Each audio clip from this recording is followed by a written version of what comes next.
Ralphie by Jérôme Cigut.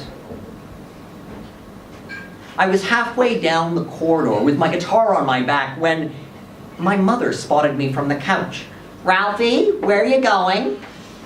I couldn't tell her that I was on my way to a deserted crossroads at the edge of the world to sell my soul for the gift of music, so I mumbled a half-truth. "I'm on my way to Cigut." "This late on a Friday night?" "Yeah, we're camping, Mom." "Who's going with you?" "Friends." "What friends?" "Dixon, Alex, and Queenie." She made a face. "I don't like that girl. She's rude." "Not that Queenie, Mom. I haven't seen her since primary school."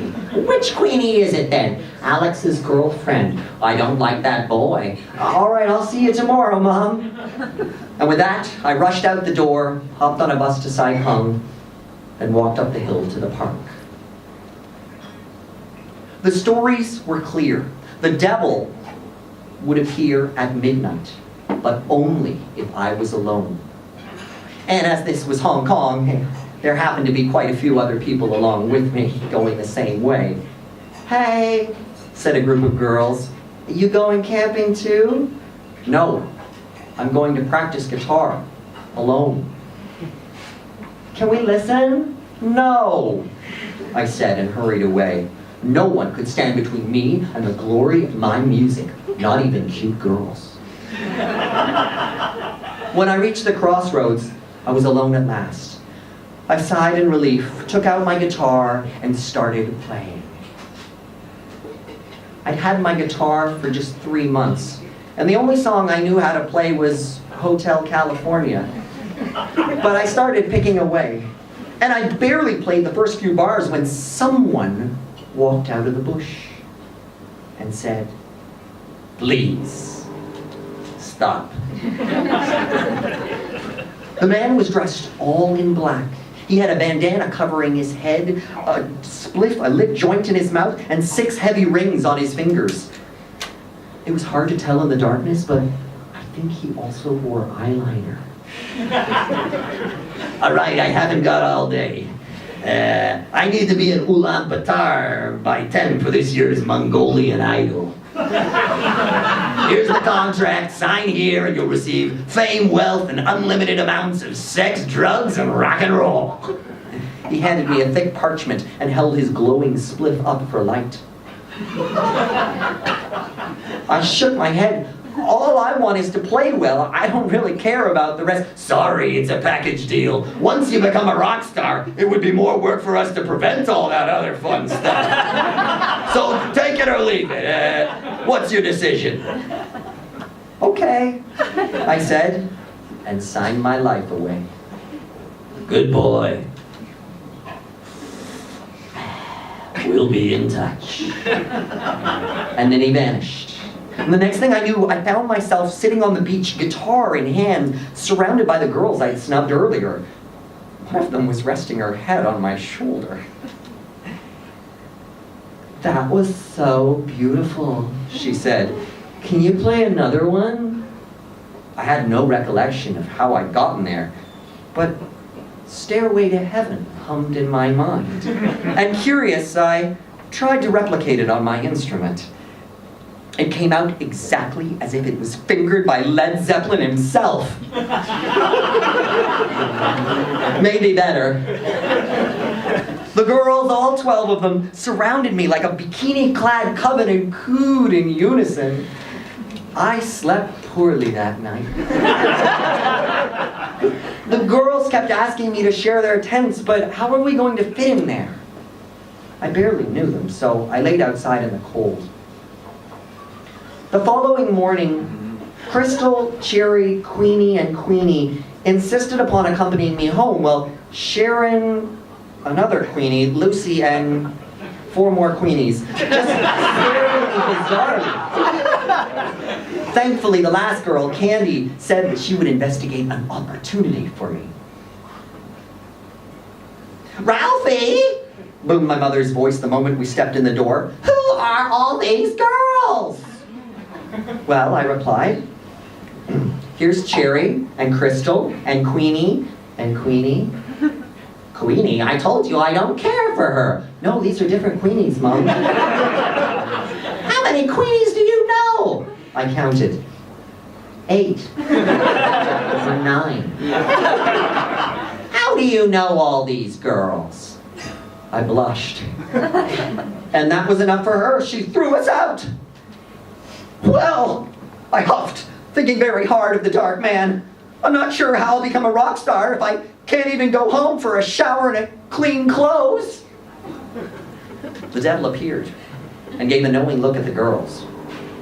I don't usually do this, kid, but you look like you need some help. He pushed the door open and headed straight for the living room, despite my mother's many protests. A few minutes later, he came back out looking exhausted. Start packing. The movers are coming in an hour. The movers? Yes, you and your mom are moving to a condo on the peak. Remember to take the key for the new place, because between her Pilates classes, riding lessons, mahjong, and your new father-in-law's, your mom will not usually be there. My new what? Oh yeah, and remember to be nice to the tennis instructor. I think he's gonna be the first. Candy called and snapped me out of my despondency just as the movers were departing the new flat. She'd landed me a last-minute audition for that evening's edition of Hong Kong's Got Talent. 30 minutes later, I stood in a dressing room facing the 4 judges. Eric Pang, a singer from the 1990s, Sammy Liu, a former winner from the show, The Dark Man, and a Posh Spice look-alike in a dress so tight she couldn't quite sit down. So, what is it you do, Ralphie? Asked Eric. I play guitar. Classical or modern? Rock. Nice. And how long have you been playing? About 3 months. This gave them pause. Big Posh Spice started fumbling in her purse. Is this a comedy routine? She said, then under her breath, damn, I forgot my drags. Here, take mine, said the dark man. Oh, hand rolled. On an angel's thigh with the finest leaves. He winked at her and then turned to me. Come on, Ralphie. Let's show us what you got. I plucked tentatively at the first string. And a rock solo worthy of Jimmy Page entered my mind fully formed. I started shredding, but the judges were barely even paying attention. They were far more interested in the unending supply of pills from the devil's bottomless pockets. Happy pills, vitamin B, funky cordyceps, the devil listed, holding each pill up to the light for the judge's admiration. I played harder and faster. The devil had not lied. I played like a pro now, but I just couldn't enjoy the music. A thick cloud of purple smoke was filling the room, pouring out from an inexplicable bong the devil had hidden in his pockets. My head is killing me, moaned Fake Spice. Oh God, me too la, what the hell is in this thing? Said Sammy Liu. Eric Pang looked like he was going to be sick. My fingers were now moving too fast to see, but no one seemed to care. What was I doing wrong? Fake Posh Spice's head hit the table first, with an audible bang. The others followed moments later. I called for help, but the dark man hushed me, then looped around and began massaging my shoulders. It's too late for them, Ralphie. You gotta understand, when you get a chance to reap 2 local stars and Posh Spice on top. Isn't she just a look-alike? Oh. He stared at the body on the floor, then muttered a curse about plastic surgery. So, 2 local stars against an untested newbie like yourself. Well, I couldn't pass that up now, could I? Anyway, that's rock and roll for you.